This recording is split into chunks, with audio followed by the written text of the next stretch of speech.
Assalamualaikum warahmatullahi wabarakatuh. Salam sejahtera. Para pembelajar, kita bertemu kembali dalam Belajar Asyik PPKN. Bagaimana? Masih semangat ya? Jangan lupa kita awali kegiatan dengan berdoa sesuai agama kita masing-masing. Para pembelajar, apa yang kalian rasakan setelah mendengar dan menyanyikan lagu Satu Nusa Satu Bangsa tadi? Tentu, timbul semangat kebangsaan pada diri kalian. Semangat yang sama juga dirasakan para pemuda dalam rangkaian peristiwa Sumpah Pemuda tahun 1928. Di pertemuan ini, kita akan mempelajarinya melalui materi, arti, dan makna Sumpah Pemuda tahun 1928 dalam bingkai Bhinneka Tunggal Ika. Nah, untuk lancarnya kegiatan kita, mari kita simak terlebih dahulu informasi berikut tentang tujuan pembelajaran dan aktivitas menarik apa yang akan kalian lakukan dalam pembelajaran ini. Setelah kalian mengikuti pembelajaran ini, kalian diharapkan dapat: pertama, bersyukur atas nilai semangat kebangkitan nasional dan Sumpah Pemuda tahun 1928 dalam bingkai Bhinneka Tunggal Ika. Dua, menghargai perbedaan antar sesama sebagai wujud nilai kebangkitan nasional dan Sumpah Pemuda tahun 1928 dalam bingkai Bhinneka Tunggal Ika. Tiga, mendeskripsikan berbagai organisasi kepemudaan pada masa 1920-an. 4. Menjelaskan kronologi peristiwa Sumpah Pemuda tahun 1928. 5. Menjelaskan peran organisasi kepemudaan dalam peristiwa Sumpah Pemuda tahun 1928. 6. Menjelaskan makna Ikrar Sumpah Pemuda tahun 1928. 7. Menjelaskan arti penting Sumpah Pemuda tahun 1928. 8. Menyajikan laporan hasil telaah arti dan makna Sumpah Pemuda dalam bingkai Bhinneka Tunggal Ika. Kali ini kita menggunakan discovery learning atau pembelajaran model penemuan. Ada aktivitas menarik yang akan kalian lalui. Pertama, stimulasi. Kalian akan mencermati stimulus berupa masalah aktual yang terjadi di sekitar. Selanjutnya, identifikasi masalah. Kalian ditantang membuat beberapa pertanyaan terkait masalah tersebut, serta merumuskan jawaban sementara atau hipotesis dari pertanyaan. Ketiga, pengumpulan data. Kalian mencari jawaban pertanyaan melalui berbagai sumber seperti buku, video pembelajaran, internet, dan lain-lain. Keempat, pengolahan data, yaitu hubungkan berbagai informasi yang kalian temui. Kemudian verifikasi data, periksa jawaban sementara atau hipotesis kalian dengan informasi sah yang diperoleh. Dan yang terakhir, merumuskan kesimpulan dari hasil pemeriksaan jawaban di atas.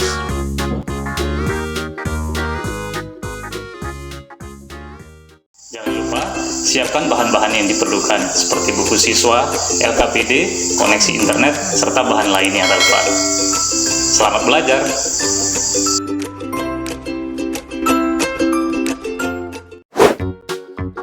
Aktivitas 1. Stimulasi. Cermatilah hal menarik dalam tayangan berikut ini.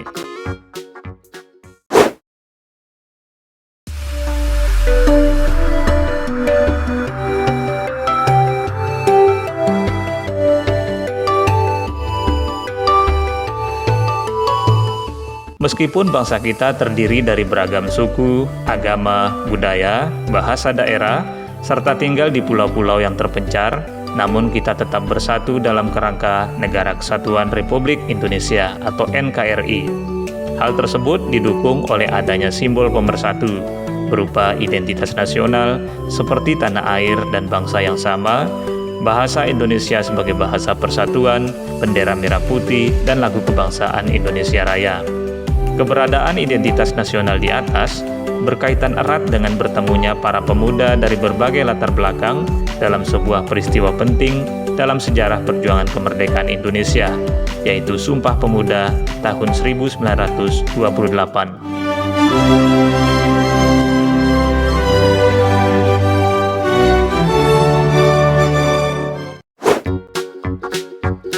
Aktivitas 2. Identifikasi masalah. Berdasarkan masalah di atas, coba rumuskan minimal 5 pertanyaan dengan kata mengapa, bagaimana, apa, kapan, atau siapa. Perhatikan contoh yang tersedia. Selanjutnya, buatlah jawaban sementara atau hipotesis dari pertanyaan-pertanyaan tersebut. Tuliskan hasilnya di LKPD.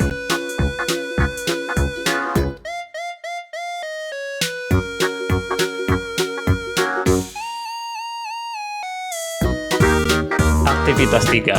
Pengumpulan data. Kumpulkanlah data dan informasi dari berbagai sumber seperti buku, video pembelajaran, internet, serta sumber lain yang sesuai untuk menjawab pertanyaan kalian. Tayangan berikut dapat dipakai sebagai alternatif sumber pengumpulan data.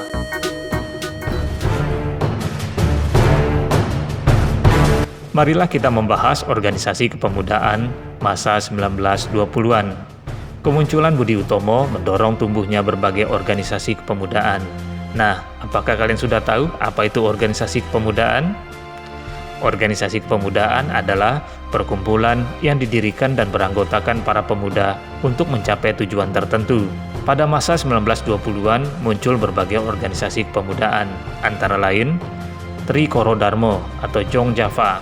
Tokohnya adalah R. Satiman Wiryo Sanjoyo, didirikan pada 1915. Sifatnya kedaerahan, khusus pemuda suku Jawa. Namun belakangan mereka juga bekerja sama dengan pemuda dari luar Jawa. Berikutnya adalah Jong Sumatranin Bon. Tokohnya antara lain Muhammad Yamin dan Muhammad Hatta. Didirikan pada 1917. Sifatnya kedaerahan, khusus pemuda Sumatera. Jong Ambon. Tokohnya antara lain Johannes Leimena. Didirikan tahun 1918. Sifatnya kedaerahan, khusus pemuda Ambon atau Maluku. Kita lanjut kepada Jong Minahasa. Tokohnya Sam Ratulangi. Didirikan pada tahun 1918. Sifatnya kedaerahan, yaitu khusus pemuda dari suku Minahasa. Berikutnya adalah Jong Islamatin Bon. Tokohnya antara lain Johan Muhammad Chai. Didirikan pada tahun 1925. Sifatnya adalah keagamaan, yaitu khusus perkumpulan pemuda beragama Islam. Perhimpunan Indonesia didirikan pada tahun 1908. Sifatnya adalah nasionalis, yaitu terdiri dari para pemuda dari semua suku dan agama. Adapun organisasi kepemudaan lainnya antara lain Sekar Rukun pada tahun 1919, Jong Betawi tahun 1925, Jong Batakspon pada tahun 1925, serta organisasi-organisasi lain yang bisa kalian dapatkan dari sumber-sumber yang lain. Selanjutnya tentang kronologi Sumpah Pemuda tahun 1928. Peristiwa Sumpah Pemuda diawali dengan penyelenggaraan Kongres Pemuda I tahun 1926 di Yogyakarta. Kongres ini sebagai penanda munculnya semangat persatuan di antara organisasi pemuda yang memiliki berbagai latar belakang. Adapun kesepakatan dalam kongres ini adalah 1. Cita-cita Indonesia Merdeka sebagai cita-cita pemuda Indonesia. 2. Semua perkumpulan pemuda berupaya menggalang persatuan organisasi pemuda dalam satu wadah. Kemudian digelar kongres lanjutan, yaitu Kongres Pemuda II tahun 1928 di Jakarta. Kongres ini terdiri dari 3 bagian dengan 3 tempat yang berbeda. Rapat pertama, tanggal 27 Oktober 1928, bertempat di Gedung Katolik Cogenlingenbon, dihadiri wakil-wakil organisasi kepemudaan yang membahas tentang arti dan hubungan persatuan dengan pemuda. Saat itu belum ada kesepakatan. Kemudian disusul rapat kedua tanggal 28 Oktober 1928 bertempat di Gedung OS Java Bioskop yang membahas tentang pendidikan kebangsaan untuk anak.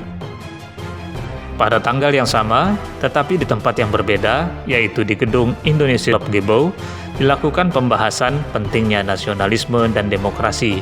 Rapat ini menghasilkan kesepakatan yang sangat penting terhadap persatuan dan kesatuan bangsa Indonesia, yaitu dihasilkannya Ikrar Sumpah Pemuda.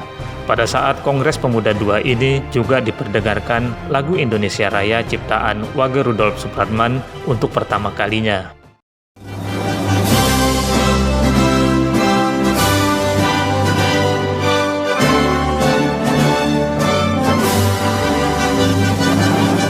Selanjutnya, semangat Sumpah Pemuda juga ada pada para pemuda keturunan Arab. Mereka yang dimotori A.R. Baswedan menggelar Sumpah Pemuda keturunan Arab di Semarang pada tanggal 4-5 Oktober 1934. Mereka mengakui Indonesia sebagai tanah airnya.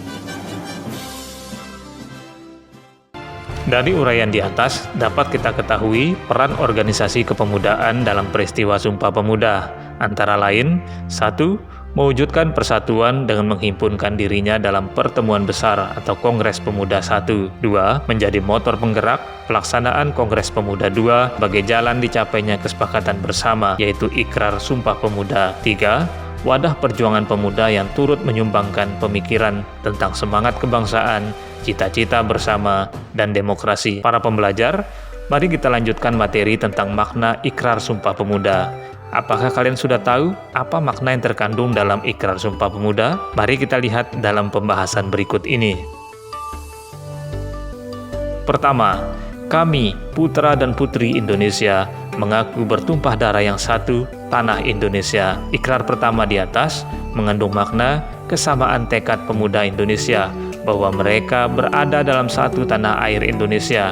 Meskipun para pemuda berasal dari berbagai daerah yang dipisahkan oleh laut dan selat, serta latar belakang kondisi wilayah masing-masing, mereka mengakui Indonesia sebagai tumpah darahnya. Alam Indonesia yang indah, kaya dan potensial menambah kebanggaan kita menjadi bagian dari Indonesia. Kedua, kami, putra dan putri Indonesia, mengaku berbangsa yang satu, bangsa Indonesia. Ikrar di atas mengandung makna bahwa para pemuda yang memiliki perbedaan suku, agama, ras, mengakui bahwa mereka merupakan satu kesatuan, yaitu bangsa Indonesia. Aneka warna corak bangsa Indonesia menjadi potensi untuk memajukan persatuan dan kesatuan. Ketiga, kami, putra dan putri Indonesia, menjunjung bahasa persatuan, bahasa Indonesia. Ikrar di atas bermakna bahwa para pemuda menempatkan bahasa Indonesia dalam kedudukan tertinggi sebagai alat pemersatu di antara mereka yang berbicara dalam bahasa daerah masing-masing. Berkaitan dengan hal di atas, kita harus menggunakan bahasa Indonesia yang baik dan benar sebagai sarana komunikasi. Terakhir, tentang arti penting Sumpah Pemuda tahun 1928. Sumpah Pemuda memiliki peran penting dalam perjuangan kemerdekaan Indonesia. Antara lain, 1. Memperkuat kesadaran berbangsa yang telah dirintis pada masa awal kebangkitan nasional. 2. Mempertegas identitas dan jati diri bangsa Indonesia, yaitu tanah air, bangsa, dan bahasa persatuan. 3. Momen untuk mewujudkan persatuan dan kesatuan sebagai sesama bangsa meskipun memiliki perbedaan-perbedaan. 4. Ingatan sejarah kolektif atau bersama yang menginspirasi tentang pentingnya persatuan dalam mewujudkan tujuan bersama. Demikianlah arti dan makna Sumpah Pemuda tahun 1928 dalam perjuangan kemerdekaan Indonesia. Semoga kita dapat meneladani nilai-nilai yang terdapat di dalamnya.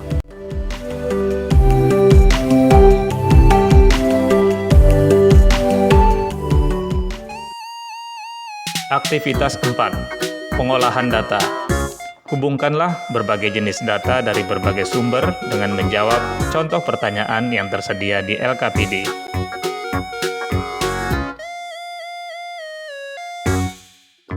Aktivitas 5. Verifikasi data. Periksalah dengan cermat kebenaran hipotesis atau jawaban sementara yang telah kalian susun berdasarkan hasil pengolahan data. Tulis hasilnya di LKPD.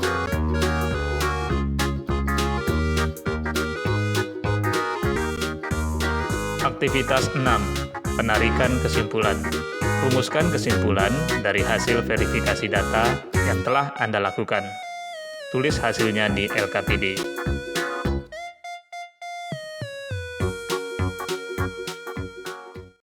Para pembelajar, kita sudah di akhir kegiatan pembelajaran. Terima kasih atas partisipasi kalian. Begitu juga terhadap pihak-pihak yang ada di belakang kita yang telah memberikan kontribusi terhadap video pembelajaran ini. Sampai jumpa di video pembelajaran berikutnya. Wassalamualaikum warahmatullahi wabarakatuh. Salam PPKN Asyik.